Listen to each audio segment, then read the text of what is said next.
मेरे सभी ऊर्जावान दोस्तों, नमस्कार। कुमार पीसीएस एकेडमी में आप सबका बहुत बहुत स्वागत है। आज के इस वीडियो में हम डिस्कस करेंगे भारत के जैव भौगोलिक वर्गीकरण के बारे में। आपको बताना चाहूँगा कि हमने पीसीएस प्री एग्ज़ाम 2020 को ध्यान में रखते हुए जीएस के कुछ इंपॉर्टेंट टॉपिक्स की एक सीरीज स्टार्ट की है। हमारा आज का वीडियो उस सीरीज का चौथा वीडियो है। सो अगर आपने पहले के वीडियोज़ नहीं देखे तो प्लीज़ पहले उन वीडियोज़ को ज़रूर देखिए, जिससे आपके बेसिक्स अच्छे से क्लियर हो सकें। आपको बताना चाहूँगा कि अगर आप हमारे चैनल पे पहली बार विज़िट करें तो प्लीज़ चैनल को सब्सक्राइब ज़रूर करिए, और अगर आपने पहले ही चैनल को सब्सक्राइब कर रखा है तो आपका बेहद शुक्रिया। तो चलिए स्टार्ट करते हैं अपने आज के इस वीडियो को, इस लेक्चर को देखते हैं इसमें क्या है।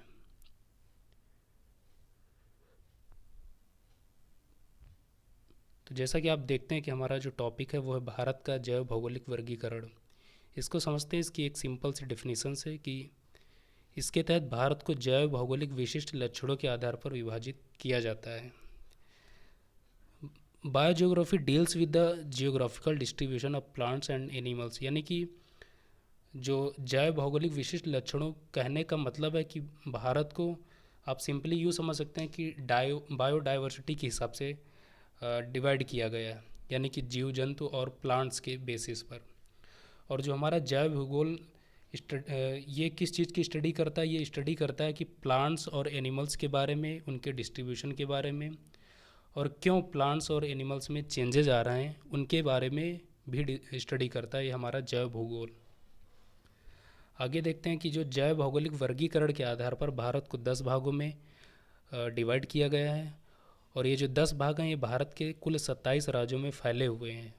और ये 10 भाग कौन कौन से हैं इनको एक एक करके देख लेते हैं। तो पहला जो हमारा है वो ट्रांस हिमालयन क्षेत्र।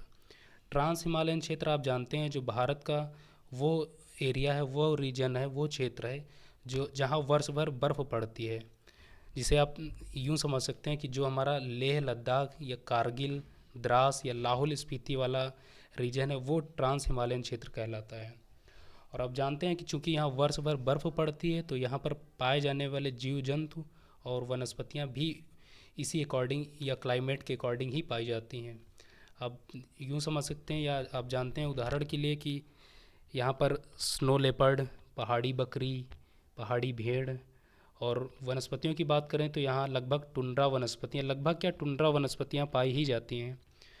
और उसके बाद जो हमारा अगला है वो है हिमालय की पर्वत श्रृंखलाएँ, यानी कि रेंजेस ऑफ हिमालय।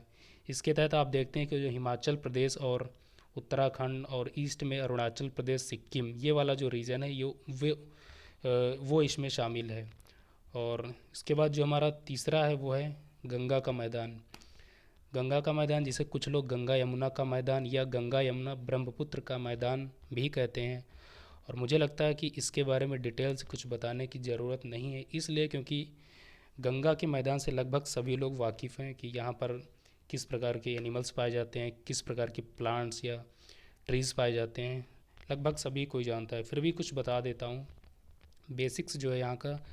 एनिमल्स की बात करें तो यहाँ पर गाय, भैंस, बकरी, हॉर्स और इंडियन एलिफेंट और बंगाल टाइगर, ये सारे एनिमल्स पाए जाते हैं। उसके बाद प्लांट्स में आप जानते हैं कि बरगद, पीपल, नीम, है ना, ये सारे प्लांट्स जो हैं, ट्रीज़ जो हैं यहाँ पर बेसिकली यहीं पर गंगा के मैदान में पाए जाते हैं। उसके बाद जो हमारा चौथा रीजन है, चौथा जोन है वो है उत्तर पूर्वी क्षेत्र। उत्तर पूर्वी क्षेत्र के बारे में आप जानते हैं कि जो इसकी सबसे बड़ी विशेषता है वो ये है कि यहाँ पर भारत में सबसे ज़्यादा बारिश यहीं पर होती है, उत्तर पूर्वी क्षेत्र के बाद। और चूँकि यहाँ पर सबसे ज़्यादा वर्षा होती है तो यहाँ पर जो एनिमल्स और प्लांट्स हैं उनकी रिचनेस भी बहुत ज़्यादा होती है, यानी कि उनकी समृद्धता बहुत होती है। यहाँ पर प्लांट्स की बहुत सारी वैरायटीज़ और एनिमल्स भी बहुत सारी वैरायटीज़ में पाए जाते हैं। फॉर एग्ज़ाम्पल के तौर पर यहाँ पर वन हॉर्न्ड राइनो, संगाई, जिसे आप जानते हैं वो मणिपुर में पाया जाता है, हुलॉक गिबन, गयाल। गयाल बेसिकली आप जानते हैं अरुणाचल प्रदेश में पाया जाता है। ये कुछ नहीं, इंडियन जो हमारी बफलोज़ होती है उनकी उनकी उनकी ही तरह दिखने वाला एक एनिमल है। बेहतर होगा कि आप इनको एक बार गूगल करके देख लें। इन एनिमल्स को, तो आप जब एक बार इनकी पिक देख लेंगे तो वो आपके दिमाग में छप जाती हैं। सो हमारा जो पांचवा जोन है वो है दक्कन प्रायद्वीपीय क्षेत्र। दक्कन प्रायद्वीपीय क्षेत्र के बारे में आप पढ़ते लिखते हैं, और यहाँ मैं आपको दक्कन एरिया को, इसका जो चित्र है वो एरिया का मैप आपको मैं आपके माइंड में सेट करना चाहता हूँ, और हो सकता है मैं इसमें सफल हूँ। तो इसके लिए जो आप नर्मदा नदी, या ये कह सकते हैं कि जो सतपुड़ा पर्वत श्रृंखला है उसके साउथ का क्षेत्र, या जो नर्मदा नदी, इसको आप उत्तर में रखिए और इसके आप साउथ में चले आइए, प्लस जो हमारा वेस्टर्न कोस्ट है यानी कि जो पश्चिमी तट है, इससे आप 200 किलोमीटर अंदर की ओर चले आइए, प्लस जो हमारा ईस्टर्न कोस्ट है उससे 200 किलोमीटर अंदर की ओर चले आइए। तो जो हमारा ट्रायंगल नुमा या त्रिभुज नुमा जो क्षेत्र बचता है उसको हम दक्कन प्रायद्वीपीय क्षेत्र कहते हैं। आप जानते हैं यहाँ पर वर्षा बहुत कम होती है, और इस वजह से यहाँ पर जो पाए जाने वाले एनिमल्स और प्लांट्स हैं वो उसी अकॉर्डिंग पाए जाते हैं। और चूँकि दक्कन प्रायद्वीपीय की क्षेत्र की सबसे बड़ी विशेषता ये है कि यहाँ पर मिनरल डिपॉजिट्स बहुत हैं, एक खनिज संसाधन की दृष्टि से बहुत ही रिच रीजन है। उसके बाद हम देखते हैं जो हमारा अगला है वो है पूर्वी तट यानी ईस्टर्न कोस्ट। पूर्वी तट आप जानते हैं इसकी सबसे बड़ी विशेषता ये है कि यहाँ पर जो मैंग्रोव वन, जिन्हें आप सुंदरी वृक्ष भी कहते हैं, वो पाए जाते हैं, और सुंदरी वृक्ष के नाम पर ही सुंदरवन डेल्टा और ये सारी चीज़ें आप पढ़ते लिखते हैं वो यहीं पर पाए जाते हैं। उसके बाद ये वही क्षेत्र है जहाँ पर ओलिव रिडले टर्टल्स पाए जाते हैं, और गंगा डॉल्फिन पाई जाती है। गंगा डॉल्फिन के बारे में आप जानते हैं कि भारत का जलीय जीव है। उसके बाद हम देखते हैं कि जो हमारा अगला है वेस्टर्न कोस्ट। वेस्टर्न कोस्ट यानी कि आप ये कह सकते हैं कि वेस्टर्न घाट, क्योंकि वेस्टर्न घाट जो है वेस्टर्न कोस्ट के ही सहारे फैला हुआ है। और वेस्टर्न घाट के बारे में आप जानते हैं कि भारत का सबसे ज़्यादा रिच रीजन है, किस मामले में? बायोडाइवर्सिटी के मामले में। और यहाँ पर जो कुछ स्पेशल एनिमल्स पाए जाते हैं वो एनिमल्स जैसे कि Nilgiri tahr, Indian elephants, lion tailed macaque जिसे आप शेर की पूँछ वाला मकाक भी कहते हैं, गौर, नीलगिर लंगूर, ये सारे एनिमल्स यहाँ पर पाए जाते हैं। उसके बाद आप देखते हैं कि जो हमारा आठवां जोन है वो है द्वीप समूह, जिसे आप अंडमान और निकोबार के रूप में कह सकते हैं। और यहाँ की सबसे बड़ी विशेषता ये है कि यहाँ पर कोरल रीफ्स पाए जाते हैं। सो ये भी हमारे लिए इम्पोर्टेंट है। उसके बाद हमारा जो अगला जोन है वो है अर्ध शुष्क क्षेत्र यानी कि semi arid region. Semi arid region वो क्षेत्र है जो हरियाणा, राजस्थान, पंजाब और कुछ पार्ट गुजरात का मिलके जो रीजन बनाता है उसको हम सेमी एरिड रीजन बोलते हैं। चूँकि यहाँ वर्षा की मात्रा बहुत कम होती है, आप कह सकते हैं कि 50 से लगभग 80 सेंटीमीटर के बीच ही वर्षा यहाँ पर होती है। सो यहाँ पर जो पाए जाने वाले एनिमल्स और प्लांट्स हैं वो क्लाइमेट के अकॉर्डिंग ही पाए जाते हैं। अगर बात करें यहाँ के एनिमल्स की तो ब्लैक बक, वाइल्ड आस जिसे आप जंगली गधा भी कहते हैं, वल्चर्स, गिद्ध, ईगल्स, स्नैक्स की यहाँ पर बहुत सारी वैरायटीज़ पाई जाती हैं, जैसे ब्लैक कोबरा, करैट, पाइथन और भी बहुत सारे टाइप्स ऑफ स्नैक्स यहाँ पर पाए जाते हैं। लिजार्ड्स भी बहुत सारी यहाँ पर पाई जाती हैं। उसके बाद चूँकि ये सेमी एरिड रीजन है, वर्षा बहुत कम होती है यहाँ पर, तो यहाँ पर पाई जाने वाली वनस्पतियाँ भी वर्षा के अनुरूप ही यहाँ पर उगती हैं। जैसे कि आप यहाँ पर झाड़ियाँ, फर्न, कैक्टस प्लांट्स, ये सारी यहाँ पर वनस्पतियाँ आपको देखने को मिलेंगी। अगला जो हमारा जोन है वो है राजस्थान का मरुस्थल, और इसमें हम जो ये गुजरात का कच्छ वाला रीजन है वो भी इसमें शामिल करते हैं। और यहाँ की सबसे बड़ी विशेषता ये है कि ये वही रीजन है जहाँ पर इंडियन बस्टर्ड पाया जाता है, और चिंकारा के बारे में आप जानते हैं वो भी इसी रीजन में पाया जाता है। सो हमने एक एक करके जो हमारी 10 जोन थे उनको एक एक करके डिस्कस कर लिया है। उसके बाद देखते हैं इससे रिलेटेड कुछ एक छोटा सा फैक्ट ये है कि the first initiative to classify the forest of India was done by sir Harry George Champion in 1936। He was a British geographer. जो भारत के वनों का वर्गीकरण है उसका सबसे पहले जो है 1936 में एक ब्रिटिश जियोग्राफर रहे हैं, जिन्हें आप सर चैम्पियन के नाम से जानते हैं, उन्होंने ही किया था।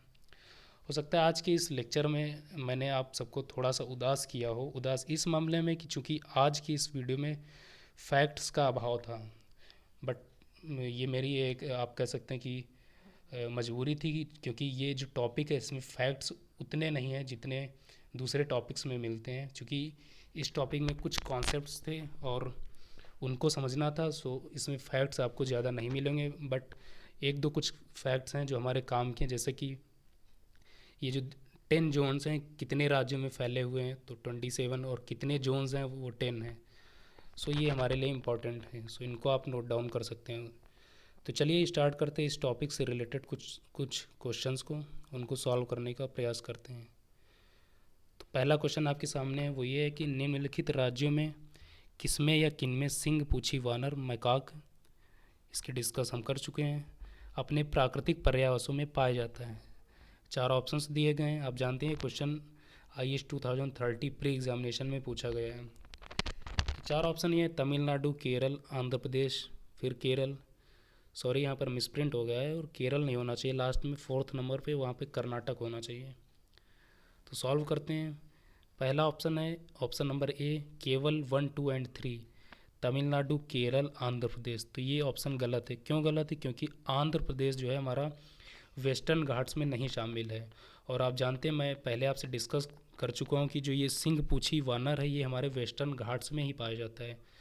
So option number A is wrong. उसके बाद ऑप्शन नंबर बी, केवल 2 यानी कि केरल, तो ये गलत है। केवल केरल में नहीं, जो और भी सारे स्टेट्स है वहाँ भी पाया जाता है, तो ये ऑप्शन भी गलत है। उसके बाद ऑप्शन नंबर सी, केवल 1, 3 और 4 यानी कि तमिलनाडु, आंध्र प्रदेश और कर्नाटका, तो ये भी गलत हो जाएगा। क्यों? क्योंकि आंध्र प्रदेश शामिल नहीं है। तो ऑप्शन नंबर डी, उपरोक्त सभी, ये भी गलत हो जाएगा। क्यों? क्योंकि इसका जो राइट आंसर है वो होगा तमिलनाडु, केरल और कर्नाटक, इसका सही आंसर हो। एक बार मैं फिर से रिपीट कर रहा हूँ, तमिलनाडु, केरल और कर्नाटक। माफ़ी चाहूँगा, इस क्वेश्चन में मिसप्रिंट हो गया या मिस टाइपिंग हो गई है। अगला क्वेश्चन है, निम्नलिखित में से कौन सा भारत का राष्ट्रीय जलीय जंतु है? इसके बारे में मैं आपसे पहले बता चुका हूँ, तो वेरी इजीली आप इसको कर सकते हैं। 4 ऑप्शंस दिए गए हैं, उसमें आप जानते हैं राइट ऑप्शन कौन सा है। ऑप्शन नंबर सी, गंगाई डॉल्फिन। सो ये क्वेश्चन भी IAS 2015 में पूछा गया है। यहाँ मैं इस टॉपिक से रिलेटेड एक पिक भी मैंने ऐड कर दिया, इसको आप इस पिक के माध्यम से भी समझ सकते हैं पिक्चोरिकली। ये यही है। सो हमारा जो आज का टॉपिक था वो यहीं फिनिश होता है। उम्मीद करता हूँ कि ये डिस्कशन आपको काफ़ी उपयोगी लगा होगा, और अगर आप वीडियो ठीक लगा हो तो प्लीज़ इस वीडियो को लाइक ज़रूर करें और अपने सभी तैयारी करने वाले मित्रों के साथ साझा भी करें। और हाँ, अपनी तार्किक फीडबैक से हमें अवगत ज़रूर कराएं। चलिए मिलते हैं किसी नेक्स्ट वीडियो में, फिर ढेर सारी बातें होंगी। तब तक के लिए बाय बाय, नमस्कार।